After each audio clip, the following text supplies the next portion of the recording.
right, Dad, we're going to pull the head. We? Are you saying we or I? Me and Ryan. Okay, you and Ryan. Well, I think that's a good idea. You know, after we looked at those comments when we posted episode 7, people can understand why we're going to do an engine swap, but there were a number of people who said, well, it would really be interesting to see if it's at all possible to fix Digby's engine the way it is, because, you know, some of you said, well, I don't have a spare engine lying around like you do. So Joel and I talked about this morning, and we decided, let's go ahead and pull Digby's head as if we were going to repair the engine in the car. And let's see what happens. You guys game? Yeah. I mean, once we get the head off, we're going to be able to figure out whether it's even repairable. And even if we don't repair it, we can at least explain to the viewers what would be necessary to fix Digby's engine after we look at the damage. So I'll just leave it to you guys. I think you can do a fine job of pulling the head. So I'm going to let you go at this, and I'll come back and we'll double check those marks before you start really pulling the head off. Any questions? Any questions there, Ryan? I'm sure there will be. We'll get to those later. Okay, let's hit it. Okay. Hi, everyone, and welcome back to Operation Save Digby, Episode 8. Sorry for the delay. The last few weeks we've had quite a busy time for my dad and my mom, as they've both celebrated their 73rd birthdays and their 50th wedding anniversary the last couple weeks. Originally, my intent for episode 8 was to show the full breakdown, step by step, of taking out Digby's engine, but after a lot of the YouTube comments, so we're kind of fast forwarding what we recorded here to get right down into the teardown of Digby's head. Can you do it? Yeah! Woohoo!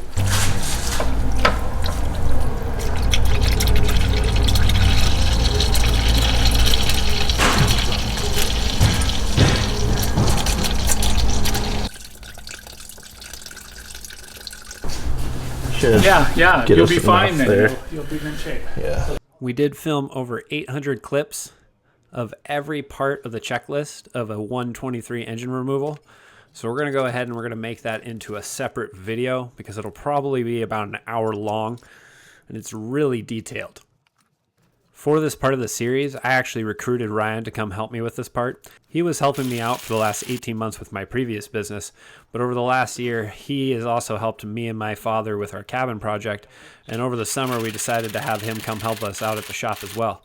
So he's a great set of hands to help out with this type of thing, but just like most people that watch this channel, he's not a mechanical expert, just like me. One super interesting thing about Ryan, his dad actually owned a 123 Mercedes just like Digby, and was one of my dad's first clients when my dad opened up a Mercedes service shop in Whatcom County over 20 years ago.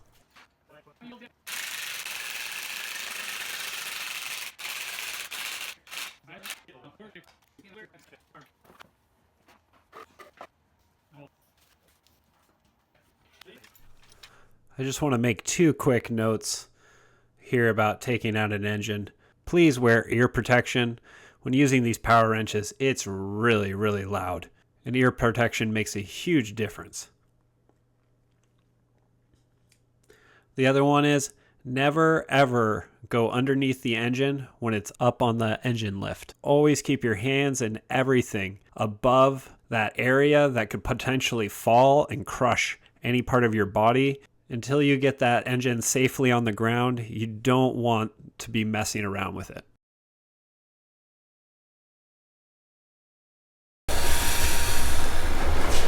All right, Dad. It's Digby's engine. We're looking at here at Digby's engine. Did you have fun pulling that thing out? It was a challenge. You can see it's not something you're going to pull off in an hour. After you do it a few times, it's not all that difficult, but you can see already how important it is to follow that checklist. What happened on that checklist, by the way? Well, we forgot a couple things. One, mainly, we forgot to take out the transmission bolts. You forgot to take that transmission plate off, the one that was just loosely tightened, that was holding the rear transmission mount, and you tried to start to lift the engine. It won't tilt, okay? So I'm looking over at my checklist, and I thought, oh no, I forgot to write that on the checklist. So that's my bad, Joel. So let's pull the cylinder head off.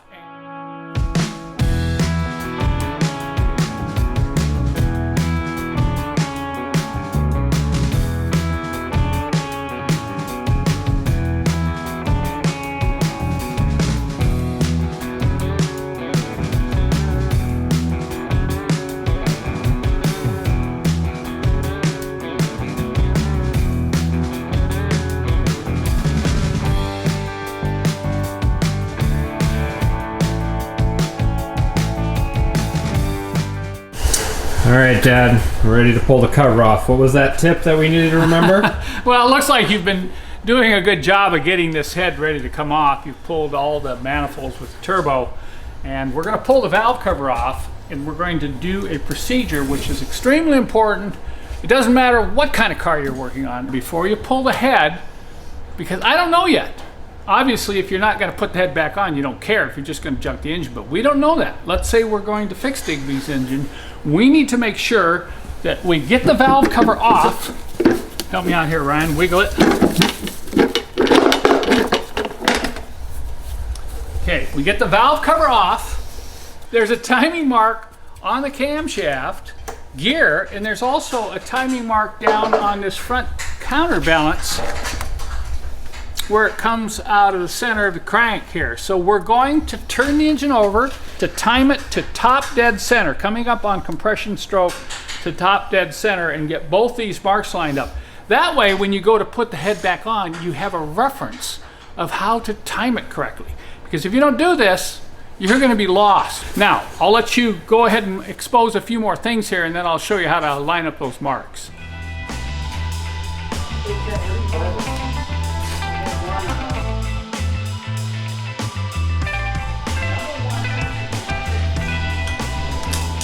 For the marks right there.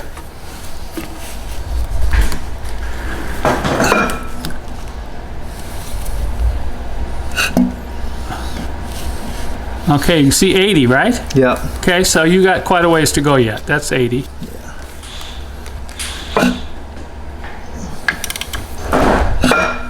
Okay.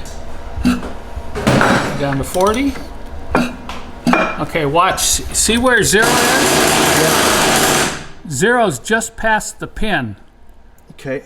Now let me see how we're doing over here, Joel. Come over here. See, we're real close there. See that? Mm-hmm. Okay. And just go real slow. You can tap the wrench.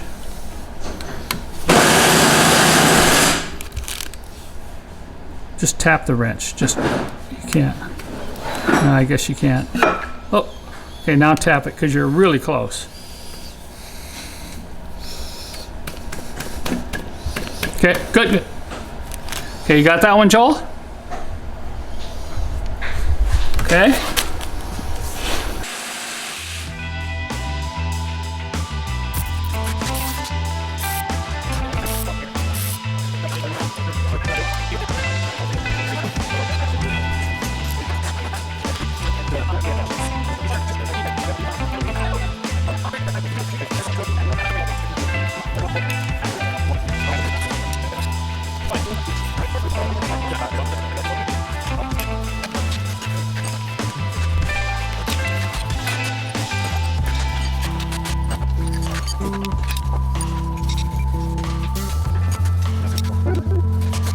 Go ahead. Don't get lost in the...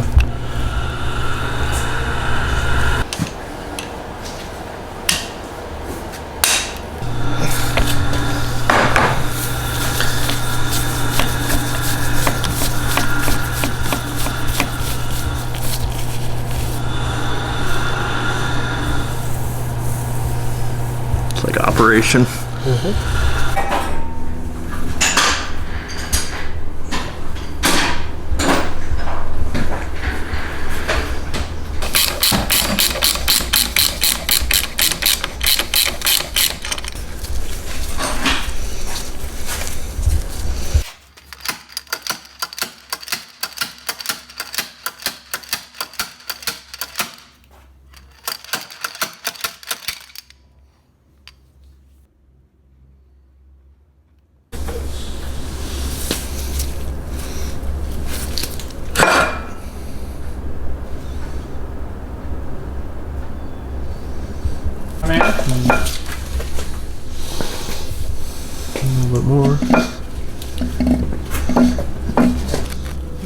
Okay.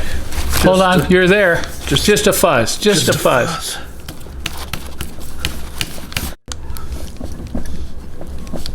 Oh, you went too far.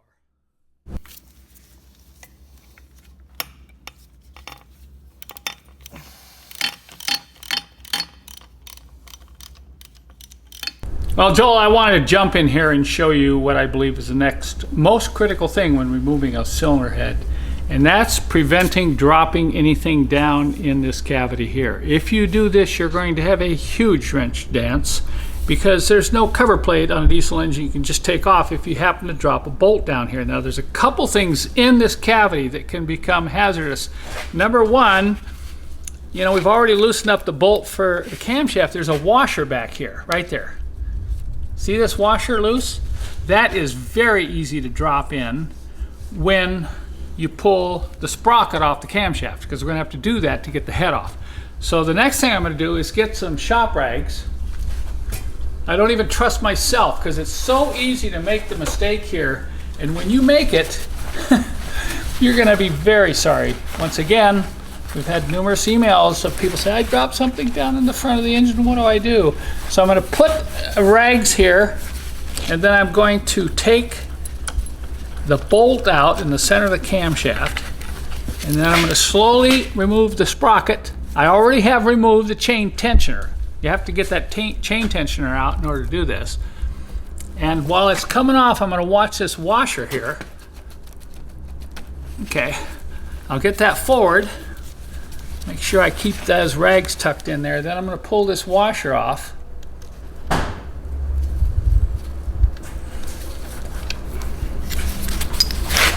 So we'll set those aside. Now I'll pull the rags back out. But I'm not done with the rags yet, okay? We're going to get the sprocket off like this.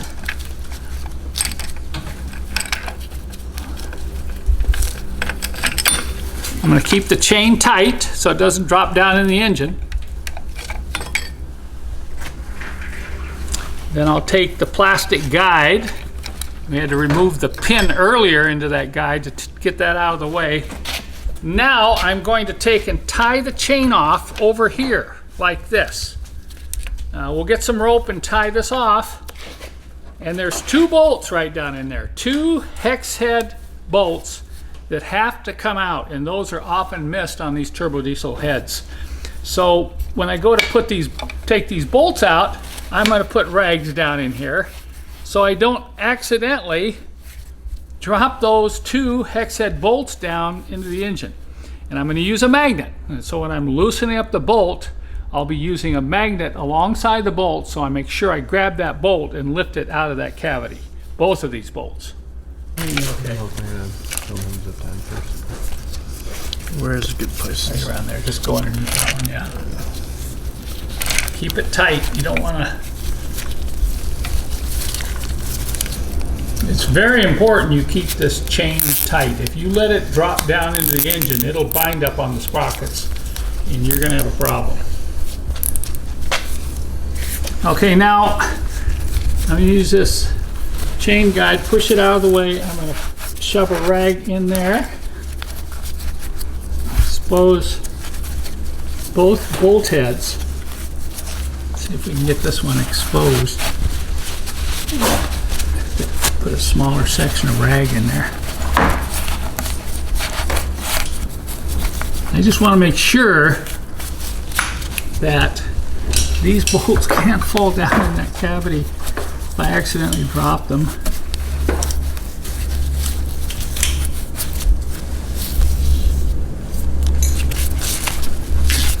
This one.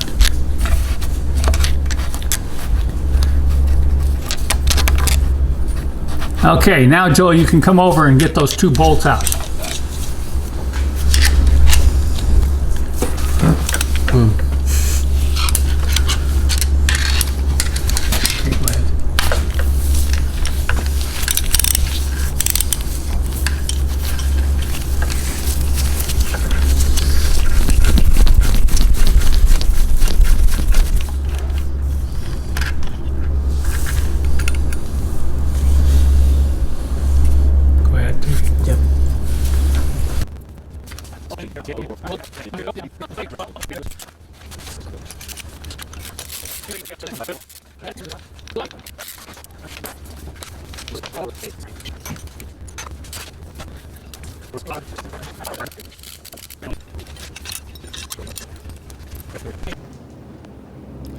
Well, Joel, the moment has finally arrived. After 2 months of anticipation, we're now pulling the head off Digby live, so no one here has seen this yet, to take a good look at what's really gone wrong inside this engine. You guys have taken everything off, but there's one final thing I need to warn you about as you're lifting this head off. Number one, don't try to do it by hand. I mean, you might be able to get the head off, but with a couple guys, but getting it out of the car is tough. And the other thing, if you go to put it back on and replace the head gasket, you don't want to be dropping the head on the new gasket. So I always recommend using your engine hoist to lift the head off. It's really heavy. Okay, Ryan, go ahead and start lifting, but I'm going to show you what you need to do about this chain. Once again, you cannot let this chain drop down into the engine. So this is a two-man operation. We're going to have to pull this off to the side like that, get clear of this casting if you already haven't removed it. Now what I'm going to do is Ryan lifts the head up. I'm going to reach underneath and grab a hold of the chain, and I'm going to keep tension on it. Okay? Notice I'm hanging on for dear life to this chain. I do not want it to loosen up and drop into the engine. So I'm going to bring it over here immediately, like this. And we'll grab another zip tie.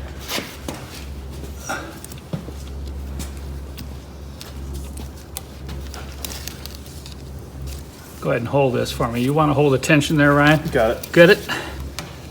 Okay, we're going to go underneath this housing. So you do this before you do anything else. Okay, there you have it. Chain is tight. All right. Now it's time for some inspection work.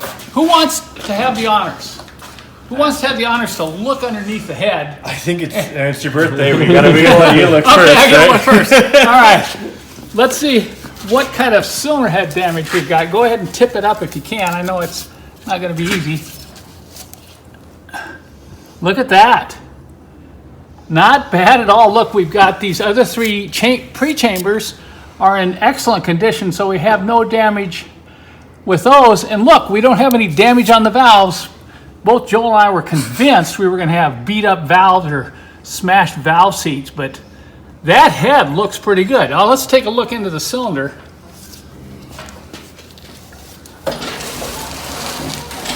Okay, here's number 3. You can see how wet it is. This is the one we're concerned is burning a lot of oil and causing most of the smoking problem. Notice the soot in the other cylinders. That's not too bad. And number 5 doesn't look too bad either. Let's get something in here, Ryan. Let's clean the top of these pistons out and see how much damage we have on top of the pistons.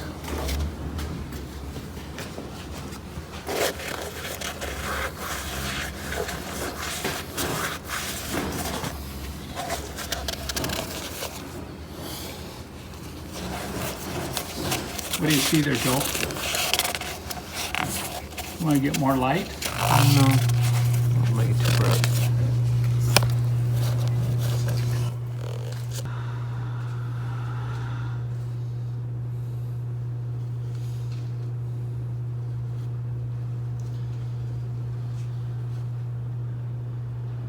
Well, Joel and Ryan, I've got to say that's a real surprise.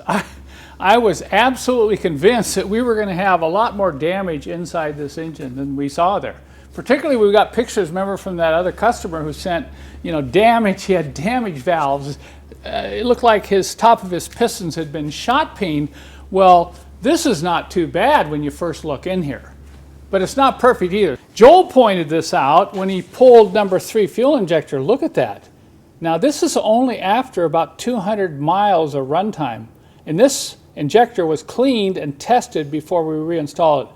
So number 3 cylinder is burning a lot of oil, and that's probably the heart of our smoking problem. There's just too much oil getting by these rings. Now, if you look at number 3 piston, it's very wet and oily. We've already wiped it out to inspect the top of the piston. But if you look at these other pistons, you can see there's carbon on them, but they're not oily. Even number 5 over here is nowhere near as bad as number 3. So just by looking at the top of the pistons, you can't say whether or not we're okay here. Now we're going to go over on the bench in a second and take a closer look at that head. But I'm convinced the problem right here is due to overheat. Extreme overheat of this piston, which caused that pre-chamber to blow and also probably deformed the piston rings. We may see piston rings that are damaged. We may see piston lands that are worn or ring grooves. So we won't know until we pull the piston out of this engine. First, I want to take a closer look at these other pre-chambers. A number of people said, well, why didn't you replace the other 3 pre-chambers? Well, let's take a look at them. This is number 1. You've got some carbon buildup around it here, but notice the holes. The holes are not elongated, and there's no deterioration on the tip. So we've got number 1 and number 2, and then we move over here to number 4. So these pre-chambers actually look quite good. And you can see number 3 here, that's the first one we replaced. And then go over here to number 5, that's the second one. But the thing that really surprises me is the lack of damage up here. This is where you would have thought that those blown pre-chamber bits would have rattled around and caused peening on the cylinder head. Now we don't know if there isn't a problem under the valve seats. In fact, I'm looking right there and it looks like there's a little nick. So we could have a problem under these valve seats, which could be causing that low compression on number 3. And then we go over here to number 5. Number 5 actually looks better with less carbon buildup. But I think our main culprit here is number 3 cylinder. That's the one that's got low compression. That's the one that's been pumping a lot of oil. And that's the one that we should focus on more when we take Digby apart. We'll go ahead and continue this in a few weeks. We'll take these valves out and we'll pull that piston out on number 3 and 5 and take a closer look at them. Gotta be safe. So hey, before you run off, just come back. You looked in there, right? Yeah, I look Isn't through this here. a testament to how tough these old diesel engines are? Ah, man, those are tough. It's That's tough. the best Can you engine. imagine? You got all that metal flying and number 3 and number 5 cylinder banging around in there, and look, it hardly did any damage at all. Sure. Amazing. So what do you guys think? What are your thoughts? I think the. Were you surprised? Not surprised? I'm or- blown away. I was expecting to look like somebody dumped a handful of gravel in each one of those. And Right, yeah. It looks. I mean, it looks amazing. We'll take a look at. We'll pull that piston. We'll pull the valves. We'll pull the. We'll even pull the turbo. I'm gonna let you pull that turbocharger part because you need to learn how to rebuild a turbo, and we'll see if it beat up those turbine blades in the turbo. It'd be really interesting. It had to go somewhere, right? All right. Well, you guys did great today. This was a great adventure. Now, there are a couple things I want to point out to our viewers. Number 1, if you haven't watched this full series, remember this car I fixed up 20 years ago and I put an engine in it. And this is the engine I put in it. But I have to admit, I don't remember 20 years ago the history of this engine. But this engine is amazing. There is cross-hatching still showing on the cylinder wall, and there is no ridge. There is no ridge at all on these cylinder liners. That means there's a possibility that we could just drop number 3 piston. This is not looking that bad. Well, then stay tuned because it looks like the next episode we're going to drop that cylinder and see if it's salvageable. Do you want to say something?